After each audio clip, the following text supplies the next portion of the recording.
беруші батырманы басуымыз керек. Кім шығады тақтаға өткен тақырыпты еске аламыз. Қайта қаралайық.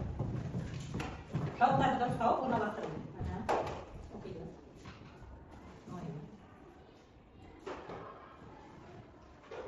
Вектор графиканы құруға және өңдеуге мүмкіндік беретін программа.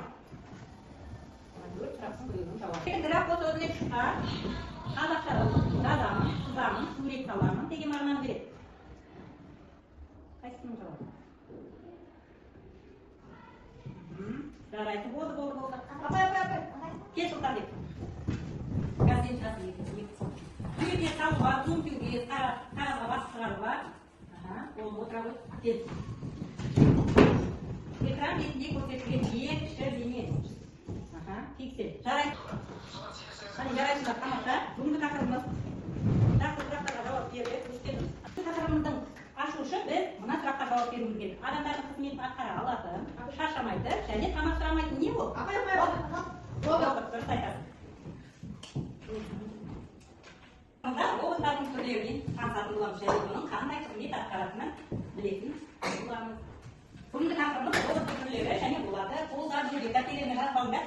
Бүгінгі сабағымыздың мақсаты оқу мақсаты роботтардың автоматын тұжырымдау, роботтардың түрлерінің үлгілеріне олардың қолдану салаларына мысал келтіреміз және сабақтың мақсаты робот ұғымымен және түрлерін анықтаймыз. Роботтың түрлерін салыстыра отырып, роботтың атқаратын қызметтерін білетін боламыз. Дәптерлеріне күннің жадын жазбаңдар. 18-01 2026 жыл деп жазыңдар, тақырыпты жаза қойыңдар.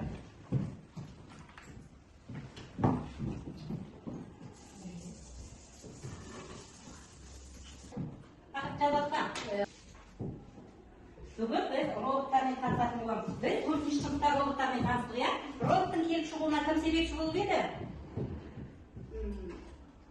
Кімнің әңгімелерімен таныстық? Өтірікші, Роби атты әңгімелер бар еді, кім еді ол? Айзек Азимов. Біз 3-ші сыныпта Айзек Азимовпен таныстық, иә? Ол роботтар туралы әңгімелер жасады. Сол әңгімелерге сүйене отырып, ғалымдар не болған? Роботтарды ойлап таба бастаған екен.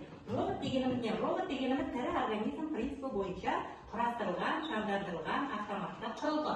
Робот дегенде біздің көз алдымызға адамның іс-әрекетін жасайтын және адамның жұмысын жасай алатын темір машинаны көз алдымызға елестетеміз. Робот негізі тірі организм принципі бойынша құрастырылған. Ол датчиктер арқылы ақпарат алып және өзіне жүктелген программа арқылы жұмыс жасайды екен. Ең алғашқы робот сөзі ең алғашқы рет 1920 жылы Карл және Йозеф Чапекер деген адамдар екі ағайынды робот сөзін алып келген екен. Ол біздің қазақ тілге аударғанда елсіз еңбек ету деген мағынаны білдіреді. Роботтар кез келген пішінде, кез келген жерде жұмыс жасай алады екен. Және ол адамдардың кез келген іс-әрекетін орындай алады екен. Сонымен бірге, мысалы біздің үйімізде күнделікті кір жуатын машина бар, микротолқынды пештер бар, теледидар, пульттар бар. Олардың барлығы біздерге автоматты құрылғы, біздерге көмекші ретінде роботтар десек те болады екен. Робот негізі адамның іс-әрекетін алмастыратын автоматтандырылған, адамның қажетіне қарай еңбек ететін құрылғылардың бірі. Роботтар атқаратын қызметіне қарай бірнеше түрі бар екен. Олардың өнеркәсіптік түрі бар, көліктік түрі бар, тұрмыстық, медициналық және білім саласындағы роботтармен таныса алады екенбіз. Енді міне роботтың түрлері 5 түрін, бүгін 5 түрмен танысатын боламыз. Өнеркәсіптік роботтар олар не қылады? Фабрика, заводтарда жұмысының өнімділігін арттыру үшін қолданылады екен. Ал көліктік роботтар, ол ғарышқа ұшатын роботтар, адамның қатысуынсыз өнеркәсіпті өздігінен жүргізе алатын роботтар, көліктік роботтар болып жұмыс жасай алады екен. Тұрмыстық роботтар күнделікті өзіміздің жаңа айтып кеткен нелеріміз роботтарымыз бар, күнделікті қолданып жүрген сол тұрмыстық роботтарға жатады екен. Үй шаруасына көмектесетін автоматтандырылған құрылғылардың барлығы ол тұрмыстық роботтар болып есептеледі. Медициналық роботтар көбіне медицина саласында көмегін тигізеді екен. Ол әртүрлі нелерді оталарды жасаған кезде медицина қызметкерлеріне хирургиялық емдеу шараларын көмектесуге қолданылады екен. Білім беру роботтары. Енді білім беру роботтары біз білеміз. Lego Monitoring Education EV3 оқу жаттығу роботын білеміз. 4-ші сыныпта легомен жұмыс жасадық және оны программалап көрдік өзіміз. Бүгін де оны программалайтын боламыз. Ең алдымен 2026 жылы мамыр айында медицина саласында алғаш рет Италияда роботтар адамдардың қатысуынсыз ота жасаған екен, және сол ота сәтті аяқталған екен. Енді бүгінгі тақырыбымызда жұптық тапсырма бар қазір сендерге. Жұптық тапсырмада мына жерде тапсырма берілген, түрлі жаңа роботтарды айттық қой. Сол туралы мәліметті жазасыңдар мына әрқайсысының қатарына. Әркім өзінің жұмымен жасайтын болады. Аттарына ат жөніңізді жазамыз, жарай ма? Мұнда роботтың ұғымын анықтайсыңдар, 2 балл қойылады. Роботтың түрлерін анықтайсыңдар, 2 балл. Роботтың түрлерін салыстырасыңдар. Мысалы, өндірістік робот қандай іс-әрекет орындайды, бұл қай жерлерде қолданылады деген сияқты ақпараттардың барлығын өздерің әр графаға толтыратын боласыңдар. Түсіндік па?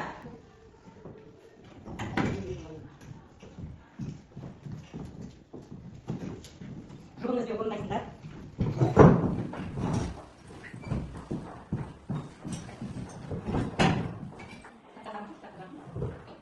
Роботтардың түрлерімен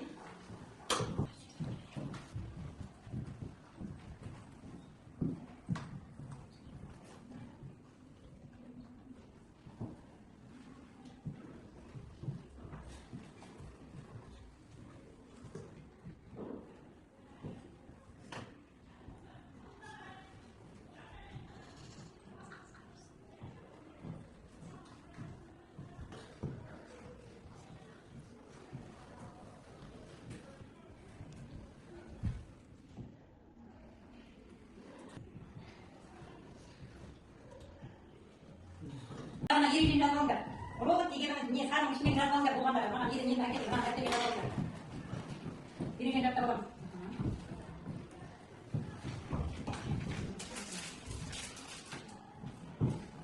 Жарайсыңдар, өте тамаша. Алты балдан екеуіңе. Сенде орында қолданып, ат жөндеріміз жазамыз. Әдем жазып беремін.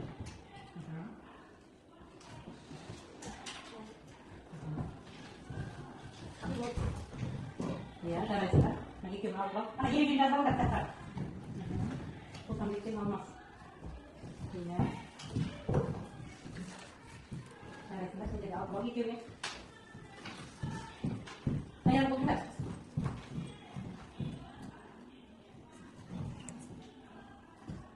Қалғандарымыз ереже жазып алайық, ереже. Ережені үйге барып жарқын жаттап ала қоямыз, жарай ма? Не істеуіміз керек? Біз Лего История Education бітіріп оқу жаттығу роботын жасап білеміз, иә? Программалауды біз 4-ші сыныпта үйрендік, солай ма? Енді бұл жердегі блоктарды орналастыра отырып, біз ультрадыбыс датчигін қолдана отырып, алдындағы нысанда 50 см қалғанда тоқтау керек болатын роботтың программасын программалаймыз. Түсіндік қой, иә?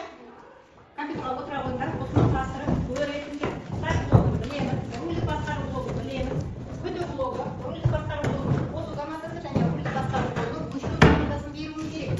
Күштеу блогына бір параметрлерін ультрадыбыс датчигін қолдана отырып, параметрлерін елуге теңестіреміз.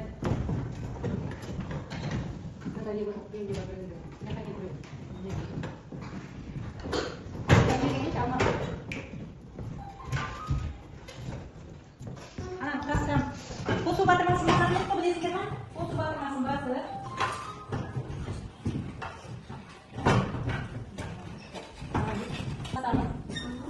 Мына жерде қосу батырмасын басамыз. Старт блогына, рульдік басқару блогына алып, 4-ші сыныпта жасадық қой, ескерме тұсына.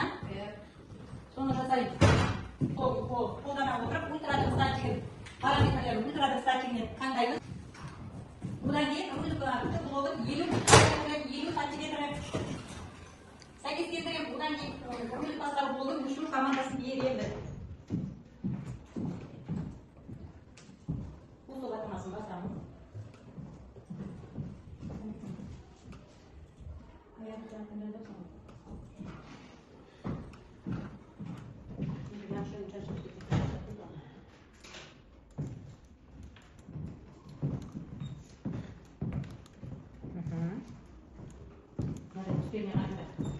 Күту блогын, мынау рульдік басқару блогы жасау кетеді. Күту блогы үстеліне қайда. Және ультрадыбыс датчигін қолданамыз. Дыбыс толқындарын жіберіп, қайта келген сигналдарды қабылдау арқылы екі ара қашықтықты анықтайтын біздің ультрадыбыс датчигіміз қолдануымыз керек. Және оның параметрлерін 50-ге теңестіреміз. Мына жерде 50-ге теңестіретіндер. Қосу батырмасын.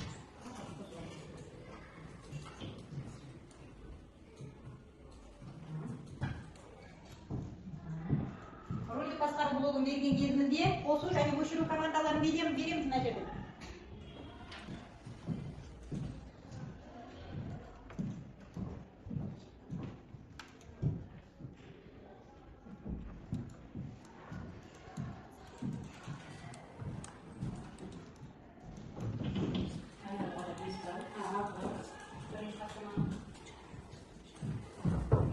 Parametrelerini iki betirin var.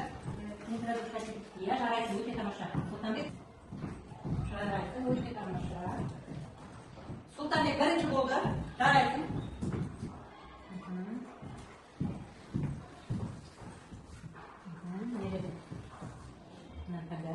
Қосу командасын береміз. Қосу командасы, екінші команда бар. Енді масқарғали. Рөлді басқару болып алады. Болып ба? Біріншісінде қосу командасы, екіншісінде өшіру командасын беру керек Гүлдана. Мына жерден таңдаймыз. Ананы қараңызшы, мына жерде қосу командасы, міне қосу командасы, мына бірінші, екіншісі. Екіншісінде өшіру командасы. Мынада ультрадыбыстатигін таңдаймыз, оны сәйкестендіреміз. Біріншісін таңдаймыз. Және оның параметрлерін 50-ге тең емес, өзгеруге түркен. Жарайсыңдар. Мына екі оқушыда болды. Көркем жарайды, көркем білдім болды. Көркем екінші орындады, Сұлтанбек бірінші орындады. Гүлдана, болып бар. Міне, ультрадыбыстатигін таңдаймыз. Параметрлерді теңестіреміз. Ультрадыбыстатигінен түскесеңші. Біріншіге кел. Апай, олдың бірінші таңда. Жарайсың, Гүлданада орындап болды. Және кім болды? Апай, Гүлданада бірінші орын. Молодцы, жарайсың. Алмаста болды. Екі оқушы қалды.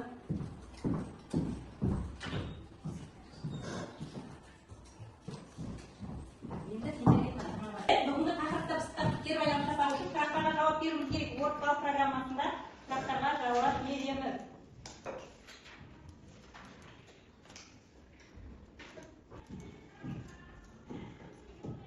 Келіп тұтады.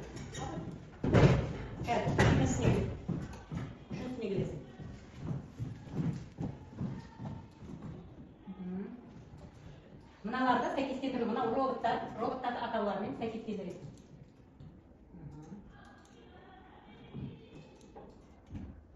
Бол, Сұлтанбек. Кел. Жарайсың, өте тамаша. Екеуі сәйкестендіреді.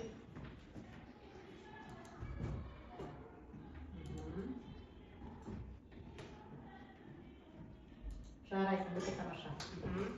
Кел, Алмас, кел.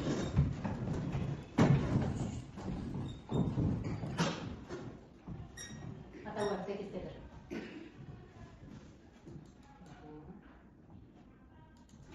Енді зердегі бас. Жарайсың, өте тамаша. Бүгінгі тақырыбымыз түсінікті болды ма? Жарайды, бүгін дұрыс орындады. Бүгін көркемде 10 балл. Аяғым болды ма? Аяғым әлі. Сұлтанбек ол бірінші орындады, 10 балл. Сұлтанбекте. Алмаз ба? Рахмет олдама. Рахмет Алмазда жақсы орындап отыр. Жарайсың, өте тамаша. Молодец, Гүлданада мана орындады, ол Гүлданаға 10 балл. Кімді орындап еді? Бүгін 10 балл ойдым, өйткені бұл компьютермен дұрыс орындап тұр. Және Алмаспен аяғы кішкене тоқтап тұр. Іздасар Алмас, кішкене қалып тұрмыз. Жылдамдатайық. Аяғы. Егер түсінсе бейтеміз оқушылар, сұрағыңыз болса, бір сұрақ болса, сұрағыңызды айтасыңдар, түсінбесеңдер бейтесіңдер. Түсіндік па? Түсінікті болды ма? Жарайсыңдар, өте тамаша. Бүгінгі тақырыбымыздағы ережелерді жаттап алып, мына кітаптағы сұрақтарға жауап жазып келеміз дәптерлерімізге соңында. Көрдіңіздер ме? Үйге тапсырма, үйге орындайық деген жер бар. Сол жердегі сұрақтарға жауап жазып келеміз дәптерлерімізге.